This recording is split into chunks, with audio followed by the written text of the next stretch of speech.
Welcome to the Special Education Inner Circle podcast. I'm your host, Catherine Witcher, and today we're going to dig into one of my favorite books because we need to think differently about special education. And that means not limiting our knowledge to books that are in the special education genre. We need to look outside to people who are reaching goals and really breaking boundaries. So today I'm going to share with you some teaching points from Measure What Matters from John Doerr. So I will make sure to have the link here for you. Now, this is a book that business people read. This is a book about Google and the Gates Foundation and all of these big businesses that set things that are called OKRs, and that's objectives and key results. Now, if you think about the IEP process, it's exactly what we set.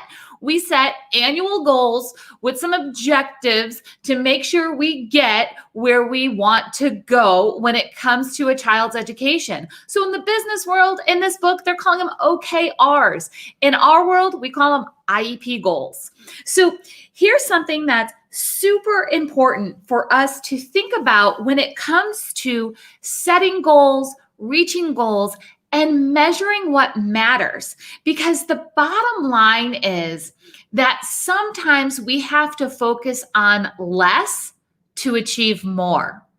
Some IEPs, maybe it's your child's or it's your students or it's an IEP document that you've seen before.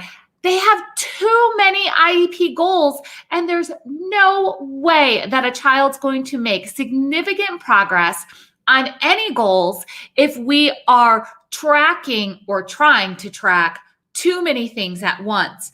So our first step is to make sure that when we're going to measure what matters in a child's education and we're truly going to prepare them for further education, employment, independent living by meeting their unique needs. Again, I mention that all the time. That's in the purpose and findings of Ideal Law. I'm not a lawyer. I'm just telling you where to look in the law that tells us what we need to put in the IEPs and why we have an IEP. And that's for that preparation of the future. And to do that, we really have to focus and commit to our priorities. We really have to get it together as a team and decide what are the priorities in the next 3, 6, or 12 months. Now, I know we set annual goals, but sometimes that's just too far out. Sometimes we really need to focus on what's going to happen in the next 90 days to get us out of a slump of not making progress. Sometimes when we really break it down into smaller increments, we can see bigger results.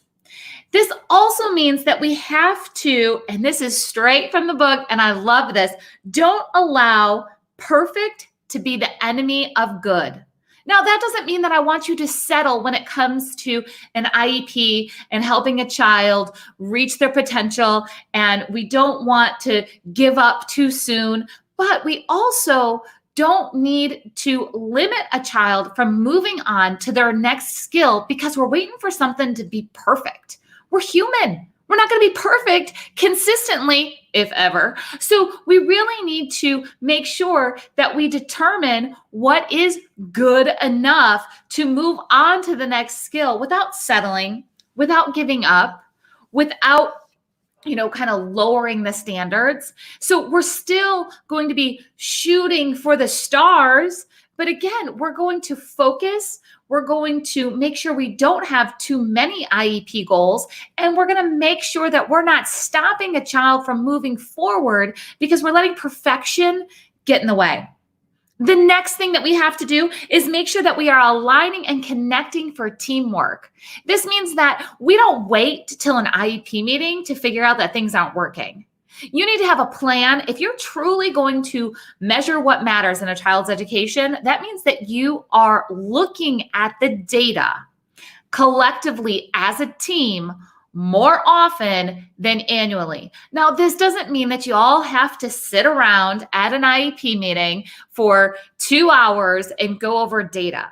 In fact, if you start to review data on a regular basis, that could be a work portfolio, that could be a task list, that could be a rubric that's talking about what's expected from a child on certain assignments. But if you're actually reviewing the data, not just taking the data, you're reviewing the data on a regular basis, you're going to be able to ensure that a child makes more progress than ever before, because you're not waiting 12 months to figure it all out, that you're connecting as a team, that you're talking about it. Teachers, you're doing a lot of work collecting all that data. Don't just stuff it in the drawer or file it away in that Google folder.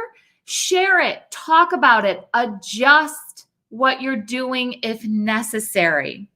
See, we have to track for accountability. That's the next point here with measure what matters.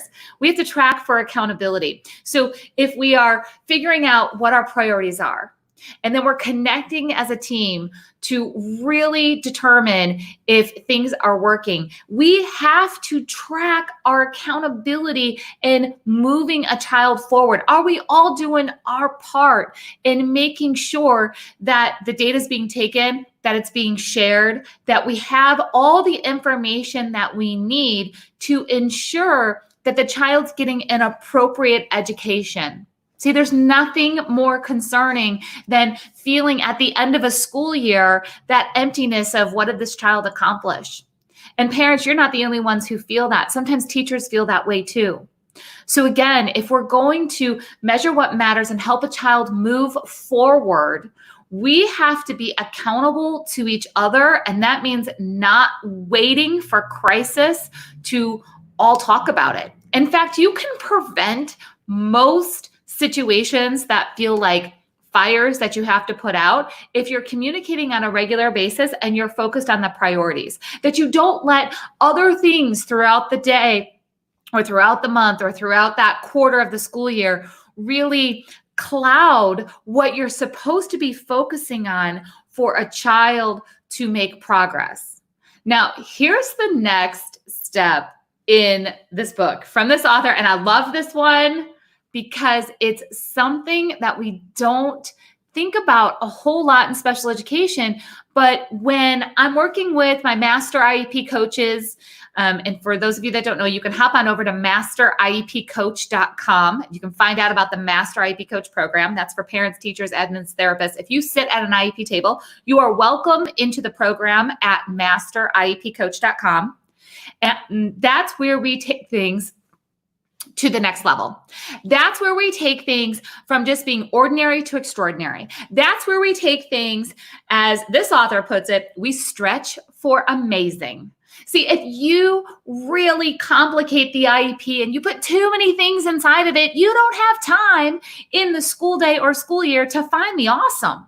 You don't have time to find those amazing moments that you couldn't think of at the IEP table. And we had to watch the child develop. We had to support them and have space in their day so they could be amazing. And you can set stretch goals without them having to be specifically written into the IEP. All right. So here's the thing. Every IEP goal inside of that document has to be worked on a consistent basis. You have to take the data, share the data, and you have to make meaningful progress and all of the IEP rules, right, that go with that. That doesn't mean that as a team, you can't talk about or reach for something beyond of what's in the IEP. The IEP is just the minimum of what needs to be provided. It's the foundation. You can still work together as a team outside of that IEP document on some pretty amazing things.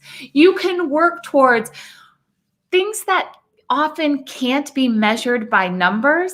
You can work towards friendships and communication and relationships and inclusion experiences at a whole new level. So if you're measuring what matters in the core foundational IEP goals and you're focused, you're prioritized, you're connected, you're aligned, you're really working as a team, you're holding each other accountable. That sounds like a lot, but when you streamline it, it actually leaves space for some pretty amazing things to happen.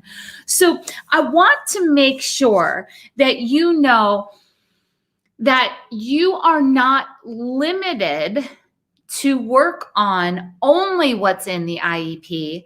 And if you streamline it to really start focusing on what matters most to prepare a child for further education, employment, and independent living, you're actually going to free up time in a child's school day for them to develop into who they are. It's going to leave room for new friendships, new interests, new experiences, and it's going to bring the joy back into learning. So thank you for being here today on the Special Education Inner Circle podcast. Remember, you can find me at masteriepcoach.com and come join me in the next Master IEP Coach mentorship, where you can learn all of these strategies and so much more with like-minded parents, teachers, admins, and therapists who are on this journey to make IEPs amazing.